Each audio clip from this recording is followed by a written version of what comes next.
ये देखो जी 2 साल की पहले की। रामपुरा अंडरपास के निर्माण में बड़ा घोटाला। इस बनते हुए पुल को पिछले 8 सालों से देखता आ रहा हूँ। इसकी दयनीय स्थिति बनी हुई है, जिसके कारण यहाँ कई लोग मर चुके हैं। सब बहुत ज़्यादा नुकसान यहाँ के बिजनेस को हुआ है कि क्षेत्रवासी परेशान हैं।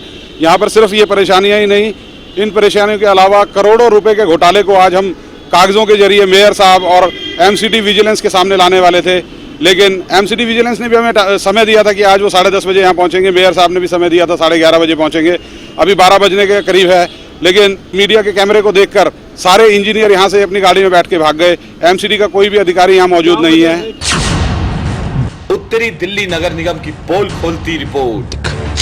आज उनको ये डर था कि कागजों के जरिए जो उन्होंने करोड़ों रुपए के घोटाले किए हैं, जो उन्होंने हेराफेरी करी है और कॉन्ट्रैक्टर को, ठेकेदार को अनड्यू एडवांटेज दिया है, वो हम साबित कर देंगे और उनके पास देने के लिए कोई जवाब नहीं होगा।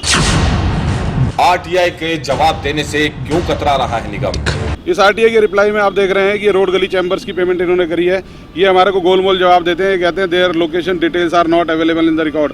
जबकि चलते हुए काम में कौन सा काम कहाँ हुआ, रिकॉर्ड बुक में उसकी एंट्री होती है, कौन सी गली के सामने कौन सा चैम्बर बना। ये जानबूझकर जनता से दुबकाया जा रहा है। आगे ये देखिए, ये साइट ऑफिस की इन्होंने पेमेंट करी है। साइट ऑफिस का हमने मांगा कि बिजली के बिलों की कॉपी दीजिए, इसके अंदर और बाहर की फोटोग्राफ्स दीजिए। ये कह रहे हैं कि ऐसा कोई रिकॉर्ड हमारे पास उपलब्ध नहीं है, जबकि ये फोटो आज की तारीख में भी खींची जा सकती है। जिस काम के आप, जिस ऑफिस को बनाने की आप पेमेंट आज से 4 साल 6 साल पहले कर चुके हैं, वो ऑफिस वहाँ मौजूद ही नहीं है।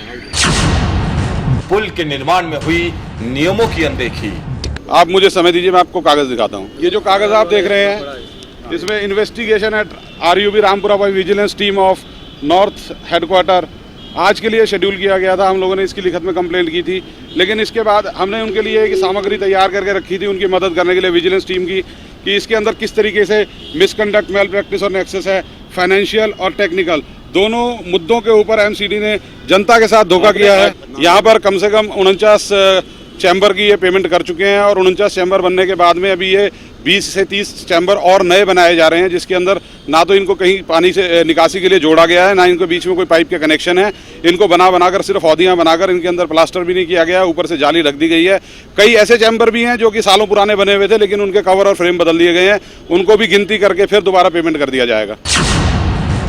निगम में व्यापक भ्रष्टाचार का जीता जागता उदाहरण है रामपुरा अंडरपास प्रोजेक्ट। इस कागज के ऊपर आप ध्यान दीजिए, ये कागज क्लॉज 36A है एग्रीमेंट की, जो कि ठेकेदार और एमसीडी के बीच में साइन हुआ है। इसके हिसाब से उन्हें 4 इंजीनियर रखने होते हैं। एक project manager graduate civil engineer होता है, जिसको 15 साल का एक्सपीरियंस होता है।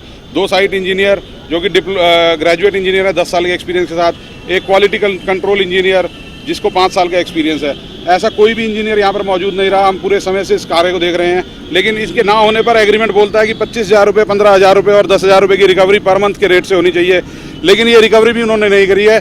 88 महीने हो गए हैं इस काम को चलते हुए। इसका मतलब 50,000 रुपये महीने के हिसाब से ये 44 लाख रुपये का बड़ा घोटाला है। ठेकेदार ने इसके एवज में अपने कागजों में बताया है कि उन्होंने 4 इंजीनियर रखे, लेकिन वो 4 इंजीनियर कभी भी इस मौके पर नहीं रहे। उन चारों इंजीनियरों की कॉपी को, डिग्री की कॉपी को एमसीडी के इंजीनियर से सर्टिफाई कर दिया और उसके आधार पर उनको पेमेंट रिलीज कर दी गई।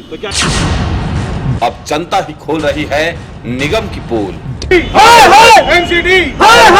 मेयर साहब के दौरे के बारे में मैं सिर्फ ये कहना चाहूंगा कि उनके ओएसडी यहाँ पर पूरा समय मौजूद रहे। अचानक हमारे को अभी बता दिया गया कि मेयर साहब किसी और व्यवस्था के कारण आज मौके पर नहीं पहुंच पाएंगे।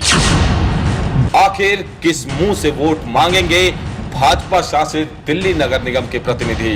जब तक एमसीडी के अंदर जब तक एमसीडी के कर्मचारियों के खून को नहीं बदला जाएगा, उनके भ्रष्टाचार को खत्म नहीं किया जाएगा, परिस्थितियां ऐसी ही रहने वाली हैं।